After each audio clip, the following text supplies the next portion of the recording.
ప్రజల పక్షాన నిలవడమే నేరమా?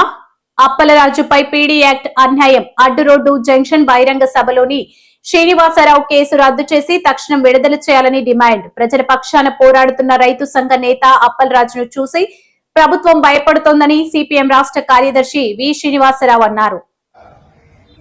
ఇక్కడ ఈ అచ్చాపురం, నక్కపల్లి, ఈ మొత్తం ఈ మండలంలో కోస్తా తీరంలో ఉన్నటువంటి వందలాది గ్రామాల్లో లక్షలాది ఎకరాలని అక్రమంగా, అన్యాయంగా దురాక్రమణ చేస్తూ బలవంతంగా భూములు లాక్కుంటూ ఇష్టానుసారం కార్పొరేట్లకు పందేలం చేస్తున్నటువంటి వాళ్ళు ఎవరు దురాక్రమణదారులు, ఎవరు చట్టాన్ని ధిక్కరిస్తున్న వాళ్ళు, ఎవరు అశాంతిని సృష్టిస్తున్న వాళ్ళు. రాజేపేటలో రోజుల తరబడి శిబిరం వేసుకుని పనులు అనుకుని ఆడవాళ్లు, మగవాళ్లు అక్కడే కూర్చొని మా పొద్దు ఈ బల్క్ డ్రగ్ పార్కు అని చెప్పని అక్కడ వాళ్ళందరూ కూర్చొని ఆందోళన చేయడానికి కారణం ఎవరు? మీరు కాదా, మీ విధానాలు కాదని అడుగుతున్నా. ఇక్కడ హోంమంత్రిగా ఉన్నారు నియోజకవర్గం అనిత గారు. ఆమె ఇంతకుముందు ప్రతిపక్షంలో ఉన్నప్పుడు చాలా ఉద్యమాలు నడిపారు. ప్రజాస్వామ్యం గురించి కూడా మాట్లాడారు. మనందరం కూడా హర్షించాం. ప్రజాస్వామ్యం కోసం ఆమె మాట్లాడిన తీరు చూసి ముచ్చటేసింది ఆ రోజు. కానీ ఈ రోజు అదే అనితమ్మ గారు తన రాజకీయ భవిష్యత్తుకు తానే సమాధి నిర్మించుకుంటున్నది అప్పలరాజు జైల్లో పెట్టడం ద్వారా నేను స్పష్టంగా చెప్పదలుచుకున్నాను. ఎవరో ఏమో చేయాల్సిన అవసరం లేదు.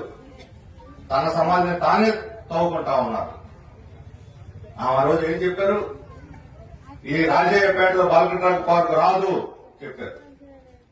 ఈ మధ్య ముఖ్యమంత్రి గారు కూడా వచ్చి ప్రకటించారు విశాఖపట్నం. వాళ్ళందరూ పిలిపించుకొని బహిరంగ చెప్పాలా, వాళ్ళందరూ రహస్యంగా పిలిపించుకొని మీడియా లేకుండా వాళ్ళకు హామీ ఇచ్చారు.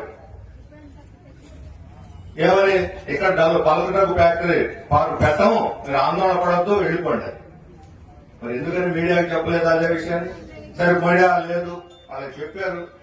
మరి వాటికి నోటిఫికేషన్ ఉపసంహరించుకోవాలి కదా. ఎందుకు ఉపసంహరించుకోలేదు? నిజంగా మీరు నిజాయితీగా ఇక్కడ బల్క్ డ్రగ్ పార్క్ పెట్టడం లేదు అనే కానీ విశ్వసించి ప్రజలకు హామీ ఇచ్చుంటే, నిజాయితీగా హామీ ఇచ్చుంటే ఈ పార్టీకి ఆ నోటిఫికేషన్ ఉపసంహరించుకొని ఉండాలి. అది ఉపసంహరించుకోలేదు అంటే మీ మాటల్లో నిజాయితీ లేదు అని చెప్పి నేను చెప్పదలుచుకున్నాను. ఈ రకంగా ఎంతకాలం మోసం చేస్తారు జనాన్ని? ఎందుకు ఈరోజు మీరు ఒకసారి చెప్పారు పార్కు లేదని, వాళ్ళు ఆందోళన కూడా నిర్మించారు. ఎందుకని అప్పలరాజు జైల్లో పెట్టారు? ఏం అవసరం వచ్చింది అంటే రాబోయేటువంటి రోజుల్లో ఈ మొత్తం భూములను కూడా వందల వేల ఎకరాలని ఆశ్రమిట్టల్ లాంటి కంపెనీలకి అప్పనంగా అప్పచెప్పడానికి, ఉచితంగా అప్పచెప్పడానికి వీళ్ళు పెద్ద పథకం వేశారు. అందుకోసం ఈయన అడ్డం వస్తాడు, ఈయన లోపల చూసేస్తే ఇష్టానుసారం భూములు పంజారం చేయొచ్చు అనుకుంటున్నాడు. అబద్ధాలు మేము హెచ్చరిస్తున్నాము. ఒక అప్పలరాజు జైల్లో ఉంటే ఇది ఆగదు. వందలాది మంది అప్పలరాజు ఓడలో పుట్టుకొస్తారు. ఆ పుట్టుకొచ్చే దానికి కారణం మీరే అవుతారని చెప్పదలుచున్నాం.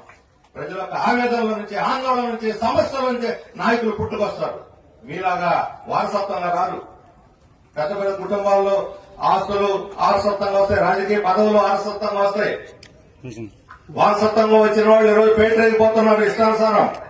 మా నాయకులు వారసత్వంగా వచ్చిన వాళ్ళు కాదు. ప్రజల హృదయాల నుంచి, ప్రజల యొక్క ఆందోళన నుంచి, పోరాటాల నుంచి పుట్టుకొచ్చినటువంటి నాయకులు వీళ్ళు. వీళ్ళకి ఎదురు లేదు, తిరుగులేదు, మరణమే లేదు అని చెప్పి చెప్పదలుచుకోండి. ఎంతమంది నిర్బంధించుకోండి.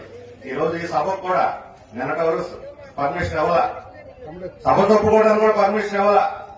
ఆఖరి నిమిషంలో ఇక్కడ ఈ పాకలో జరుపుకోవడానికి అవకాశం ఇచ్చారు.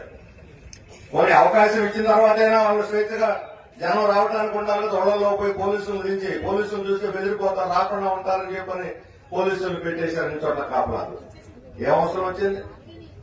ఎందుకు? సిపిఎం ఇక్కడ ఎవరు మీకు ప్రతిపక్షం? ఈ రోజు ప్రధాన ప్రతిపక్ష పార్టీల ప్రతిపక్షం కాదు. ఇక్కడ ప్రజల్ని, ప్రజా ఉద్యమాలని, ప్రజా ఉద్యమ కార్యకర్తల్ని, వామపక్ష పార్టీలని, వేళని ఈరోజు ప్రతిపక్షంగా చూస్తుంది ప్రభుత్వం. ప్రజా ఉద్యమాల పట్ల శత్రు వైఖరి తీసుకున్నది ఈ ప్రభుత్వం. ప్రజల పట్ల శత్రు వైఖరి తీసుకుంటుంది. ప్రజల మీద యుద్ధం ప్రకటించిన ప్రభుత్వం. ఈ యుద్ధంలో ప్రజలే గెలుస్తారని చెప్పి నేను చెప్పదలుచుకున్నాను. ప్రజల మీద యుద్ధం చేసేంతవరకు ఏ రాజకీయ పార్టీ అయినా, రాజకీయ నాయకులైనా బతికి బట్టగట్టారా రాజకీయంగా అని చెప్పి అడుగుతున్నాను.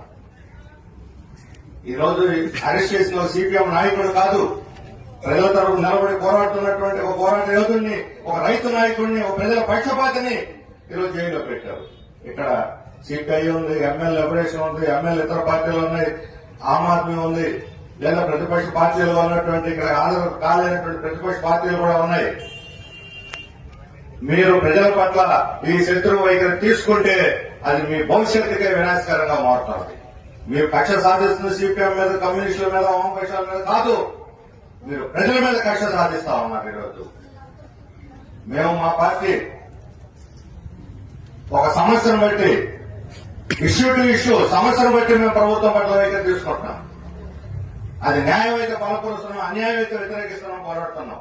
ప్రజలకి లాభం అయితే దాన్ని సమర్థిస్తున్నాం, నష్టం కలిగితే వ్యతిరేకిస్తున్నాం. ఇది మా వైఖరి. కానీ మీరు అలా కాదు. మీరు ఏం చేయదలుచుకుంటారని పూర్తిగా ఒక బుల్డోజర్ చేయడానికి జనం నెత్తి మీద బుల్డోజర్లు పెట్టి రోడ్ల మీద బుల్డోజర్లు నడిపించి మొత్తం ప్రజలందరూ కూడా వాళ్ళ భవిష్యత్తును నాశనం చేయడానికి కోరుకున్నారు. దాన్ని మాత్రం ఎట్టి పరిస్థితుల్లో మేము అనుమతించాం, అంగీకరించాం. దీన్ని వ్యతిరేకించి ప్రతిఘటించి తీరుతామని చెప్పి చెప్పగలుగుతున్నాం.